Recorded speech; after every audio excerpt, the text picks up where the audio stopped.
샬롬. 네, 여러분, 어느새 1년의 반이 지나고 이제 7월 달이 되었죠.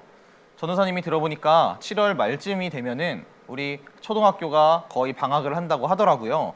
우리 얼마 남지 않은 방학을 기다리면서 조금 덥지만 힘을 또 내보도록 합시다. 우리가 지난주에는 왕자였던 모세가 광야로 가서 양을 치는 목자가 되었다라는 것을 봤었죠.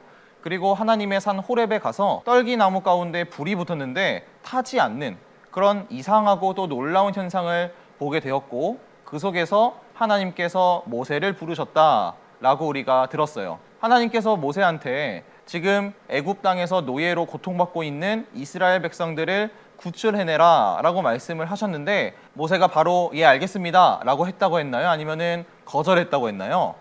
거절했다고 했었어요. 그래서 오늘은 그 거절을 한 모세를 하나님께서 어떻게 설득하셨는지 그것을 함께 보도록 하겠습니다. 오늘 본문 말씀 출애굽기 4장 1절 말씀을 보니까 모세가 하나님께 이렇게 말을 해요. 하나님, 제가 가면은 그 사람들이 저를 믿지 않을 거예요. 이렇게 말을 하는 모습을 볼 수가 있습니다. 사실 이 모세의 말이 전혀 틀린 말은 아니에요. 한번 생각해 보세요. 지난주에 우리 모세가 지금 하나님을 만났을 때 몇 살이라고 했죠? 80세라고 했어요. 광야에서 산지 벌써 40년이 된 거예요. 그러니까 이 애굽에 여전히 살고 있는 사람들 입장에서 본다면 40년 동안 안 보였던 사람이 갑자기 나타나서 하나님께서 나를 보내셨습니다. 하나님께서 나를 보내셨습니다. 이제 우리 도망갑시다. 이렇게 말을 한다고 생각을 해보면 믿을 사람이 얼마나 있을까요? 모세의 말처럼 모세를 바로 믿고 아 맞아요. 우리 이제 빠져나갑시다 라고 할 사람은 아마 많지 않을 거예요. 이렇게 하나님께 말하는 이 모세에게 하나님께서는 이렇게 말씀을 하십니다. 우리 함께 2절 말씀을 읽어볼게요. 주께서 그에게 물으셨다. 내가 손에 가지고 있는 것이 무엇이냐? 모세가 대답하였다. 지팡이입니다. 아멘. 이 모세의 말을 들으신 하나님께서는 갑자기 모세야, 지금 너 손에 들고 있는 게 뭐냐? 이렇게 물어보셨어요. 모세는 양을 치는 목자였기 때문에 지팡이를 항상 손에 가지고 다녔죠. 그 지팡이를 하나님께서는 이번에는 땅에 던져보아라 이렇게 말씀을 하셨어요. 어떻게 됐을까요? 알고 있는 친구들은 있겠지만 그 지팡이가 뱀으로 변했습니다. 그리고 그 뱀의 꼬리를 잡아라 라고 말씀을 하셨어요. 모세가 그 뱀의 꼬리를 잡으니까 그 뱀이 다시 원래대로 지팡이가 되었습니다. 그리고 거기서 끝이 아니었어요. 또 하나님께서는 이렇게도 말씀하세요. 모세야, 너의 손을 품속에 넣어보아라. 이렇게 넣어보라는 말씀이죠. 이렇게 넣었다가 모세가 빼니까 손이, 멀쩡했던 손이 피부가 썩는 병인 나병에 걸려 있는 거예요. 모세가 깜짝 놀랐겠죠. 그리고 다시 한번 손을 넣었다가 다시 빼보니까 이번에는 다시 원래대로 모든 병이 없어졌어요. 하나님께서 이렇게 놀라운 이적, 기적을 보여주신 이유가 뭘까요? 모세가 이렇게 말했었죠. 하나님, 저를 보내셔봤자 아무도 저를 믿지 않을 거예요 라고 했었죠. 그 말을 들으신 하나님께서는 좋아, 내가 너를 믿게 할 증거를 만들어 줄게 이렇게 말을 하신 거예요. 그 증거가 바로 이런 놀라운 기적들, 이적들이라는 것이죠. 지팡이를 뱀으로 변하게 만들고 손에 나병이 생겼다가 다시 회복이 되는 그러한 놀라운 기적들을 보여주면은 아, 이 모세가 하나님이 보낸 사람이 맞구나 라고 사람들이 생각할 수 있겠죠. 그래서 하나님께서는 이런 놀라운 능력들을 모세한테 보여주신 거예요. 여기서 끝이 아니라 이 두 가지 기적을 보고도 아직 믿지 못하는 사람이 있다면 이번에는 이러한 방법을 해보아라 라고 하시면서 또 하나의 능력을 보여주셨어요. 그것이 뭐냐면은 나일강, 애굽에 있는 나일강의 물을 떠서 땅에 이렇게 부으면은 그 물이 피로 변하는 그러한 능력도 모세에게 주셨어요. 여러분, 이 정도면 어떤가요? 아마 거의 대부분의 사람이 모세를 믿을 수 있을 거예요. 그런데 모세는 하나님께 또 이렇게 말을 합니다. 우리 함께 10절 말씀을 읽어보도록 할게요. 모세가 주께 아뢰었다. 주님 죄송합니다. 저는 본래 말재주가 없는 사람입니다. 전에도 그랬고 주께서 이 종에게 말씀하고 계시는 지금도 그러합니다. 저는 입이 둔하고 혀가 무딘 사람입니다. 아멘. 이번에는 뭐라고 말하고 있나요? 하나님, 저는 말을 잘 못해요. 입이 둔하고 혀가 무뎌서 말을 잘 못하는 사람입니다. 이렇게 말을 해요. 이게 무슨 뜻이냐면요, 우리 모세가 애굽으로 가서 백성들을 빼어오려면은 아무래도 애굽의 왕인 바로 왕을 만나서 설득을 해야겠죠. 그냥 무턱대고 갑시다 해서 갈 수 있는 게 아니잖아요. 그렇죠? 그 설득을 하기 위해서는 말을 잘해야 돼요. 말을 막 더듬고 논리 있게 하지 못하면은 설득을 할 수가 없겠죠. 그래서 모세가 이렇게 말을 한 거예요. 하나님, 저는 말을 잘 못해요. 그래서 저는 갈 수가 없습니다. 이렇게 말을 한 거예요. 이렇게 말하는 모세에게 이번에 하나님께서는 이렇게 말씀하세요. 내가 도와줄 거야. 내가 너를 말을 잘할 수 있게 해줄 거야. 이렇게 말씀을 하십니다. 여러분, 우리 사람은 누가 지으셨죠? 하나님께서 지으셨죠. 그럼 사람의 입은 누가 지으셨을까요? 마찬가지로 하나님께서 지으셨어요. 그러니까 그 입을 만드신 하나님께서 말을 잘할 수 있게 하실 수 있다라는 것이죠. 여러분 어떤가요? 지금 모세는요, 하나님의 말씀을 계속 거절하면서 나름대로 타당한 이유를 대고 있어요. 그런데 하나님께서는 그 모든 것을 해결해 주시면서 계속 설득을 하고 계시는 거예요. 사실 하나님께서는 능력이 있으시니까 그냥 모세한테 이러면서 하라는 대로 해 이러고 그냥 강제로 끌고 가실 수도 있으셨을 거예요. 그런데 하나님께서는 그렇게 하신 것이 아니라 계속 기다려 주시면서 모세가 스스로 결정할 수 있게 설득하고 계셨다라는 거죠. 그리고 그뿐만 아니라 모세가 하는 모든 말들을 하나하나 들어주시고 그것들에 대한 해결 방법도 다 알려주셨어요. 참 친절하시죠. 그런데 모세는 또 하나님께 이렇게 말을 합니다. 우리 함께 13절 말씀을 읽어보도록 할게요. 모세가 머뭇거리며 주님 죄송합니다. 제발 보낼 만한 사람을 보내시기 바랍니다. 하고 말씀드리니 아멘. 이번에는 뭐 특별한 이유가 없죠. 그냥 하나님 제발 저 말고 다른 사람을 보내세요. 이렇게 말을 하고 있어요. 이쯤 되니까 하나님께서도 화가 나셨어요. 우리 성경을 보니까 하나님께서 심히 노하셨다라고 기록이 되어 있어요. 그런데 그렇게 화를 내시면서 모세를 혼내시기만 하셨던 것이 아니라 이번에도 문제를 해결해 줄 방법을 알려주셨어요. 이번에는 어떤 방법이냐면요, 모세의 형인 아론이라는 사람이 있는데 그 사람을 같이 보내주시겠다 이렇게 말씀을 하세요. 아무래도 형이 같이 있으면 조금 든든하기도 하고 외롭지도 않겠죠.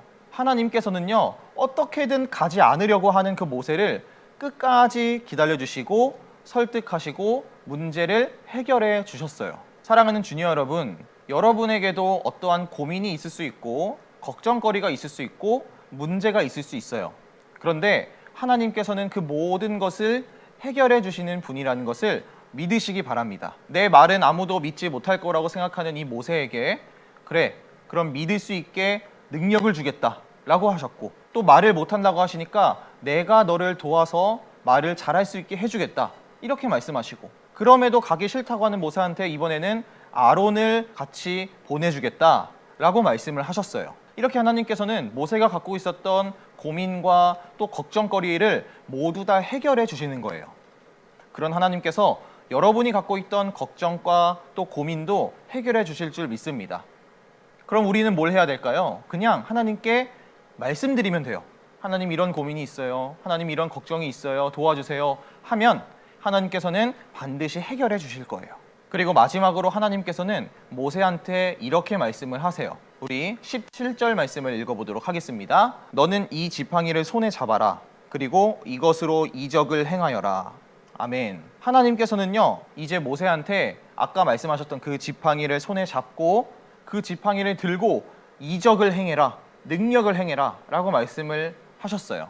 그리고 지금까지 이렇게 하나님과 대화를 한 모세는 결국 알겠습니다, 하나님, 이제 제가 가겠습니다 라고 결심을 하고 그 지팡이를 들고 애굽으로 떠나게 됩니다. 이제 애굽으로 가서 어떤 일이 벌어졌는지는 또 다음 주에 보도록 할 거예요. 여러분, 하나님께서 말씀하신 이 지팡이는요, 원래 모세의 지팡이였죠.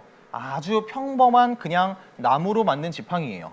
어디 가서 구할 수 있고 언제든지 새로 만들 수 있는 그런 평범한 지팡이였어요. 그런데 이 지팡이가 어떤 능력을 행할 수 있는 이유가 뭘까요? 하나님께서는 분명 이 지팡이를 들고 가서 이적을 행해라, 기적을 행하라 라고 말씀을 하셨거든요. 뭔가 이 지팡이에 특별한 능력이 있을까요? 아니면 어떤 게임처럼 이 지팡이를 강화해가지고 특별한 마법 지팡이가 되게 하신 걸까요? 아니에요. 이 지팡이는 그냥 지팡이일 뿐이에요. 다만 하나님께서 사용하신 지팡이다라는 거죠. 하나님께서 사용하시니까 이런 평범한 지팡이도 이적을 일으킬 수 있는 지팡이가 된 거예요. 그리고 모세는 이 지팡이를 들고 이제 애굽으로 가서 하나님의 말씀을 선포하고 전하게 된다는 것이죠. 여러분은 하나님의 말씀, 복음을 어떻게 전할 수 있을까요? 오늘 모세가 갖고 있었던 지팡이처럼 여러분이 갖고 있는 그 어떤 것을 활용해서 복음을 전할 수 있을 거예요. 예를 들어서 지금 이 영상을 보고 있는 스마트폰이나 어떤 패드, 그리고 컴퓨터를 통해서도 복음을 전할 수 있겠죠. 우리가 예전에 했던 것처럼 공유하는 것을 통해서 복음을 전할 수도 있고, 또 우리 설교 영상이나 또 재밌는 영상을 친구들한테 보여주면서 우리 교회를 소개할 수도 있을 거예요. 그리고 어떤 도구나 기계가 아니라 내가 가지고 있는 장점을 이용해서도 복음을 얼마든지 전할 수가 있어요. 만약에 내가 좀 재밌는 사람이다, 다른 친구들에 비해서 내가 이야기를 하면 친구들이 더 막 웃는다, 이런다면은 좀 더 재미있게 복음을 전할 수 있을 거예요. 막 재미없고 고리타분하게 전하는 것이 아니라 조금 더 재미있고 친구들이 귀 기울일 수 있도록 그렇게 복음을 전할 수 있을 것이고, 또 어떤 친구는 만약에 나는 좀 친화력이 있다, 쉽게 다른 사람들과 친해진다 라고 하는 친구들이 있다면 정말 그 친구들한테 쉽게 다가가서 또 복음을 전할 수도 있을 거예요. 이렇게 복음을 전할 수 있는 방법은요, 정말 다양하고 무궁무진합니다. 다만 솔직히 말해서 오늘 말씀에 나온 모세처럼 그냥 복음을 전하기가 싫었던 걸 수도 있고, 꺼려졌던 걸 수도 있고, 그냥 귀찮은 걸 수도 있어요. 하지만 그 마음을 이겨내고 하나님께서 도와주신다는 것을 기억하면서 복음을 담대하게 전할 수 있는 여러분이 됐으면 좋겠습니다. 또 우리 오늘 들은 말씀처럼 나에게 어떤 고민이나 어떤 문제나 걱정거리가 있다면은 하나님께 이야기하고, 또 그것을 들으신 하나님께서는 여러분의 모든 것을 해결해 주신다는 것을 굳게 믿는 우리 친구들 되기를 주님의 이름으로 축복합니다. 전도사님이 기도할게요. 하나님 감사합니다. 오늘은 하나님께서 모세를 어떻게 설득하셨는지를 들었습니다. 하나님께서는 모세가 계속 거절을 하고 하지 않겠다고 했지만 모든 것을 들어주시고 모세가 가지고 있던 문제들과 고민들을 해결해 주셨습니다. 우리 친구들도 살면서 어려운 일이나 고민이나 걱정이 있다고 하나님께 말씀드리게 하시고, 그럴 때 우리 친구들의 모든 문제를 하나님 해결해 주세요. 또한 모세가 지팡이를 들고 애굽으로 간 것처럼 우리 친구들도 내가 복음을 전하고 또 하나님을 전할 수 있는 방법은 무엇이 있을지 생각해 보게 하시고 하나님을 전할 수 있는 우리 모든 친구들 될 수 있게 해주세요. 이제 2021년의 상반기가 끝나고 7월이 되었습니다. 남은 학기도 건강하고 재미있게 학교 잘 다닐 수 있게 도와주세요. 우리 예수님의 이름으로 기도드렸습니다. 아멘. 주님께서 가르쳐주신 기도로 오늘 예배를 마치도록 하겠습니다. 하늘에 계신 우리 아버지여, 이름이 거룩히 여김을 받으시오며 나라가 임하시오며 뜻이 하늘에서 이루어진 것 같이 땅에서도 이루어지이다. 오늘 우리에게 일용할 양식을 주시옵고 우리가 우리에게 죄 지은 자를 사하여 준 것 같이 우리 죄를 사하여 주시옵고 우리를 시험에 들게 하지 마시옵고 다만 악에서 구하시옵소서. 나라와 권세와 영광이 아버지께 영원히 있사옵나이다. 아멘.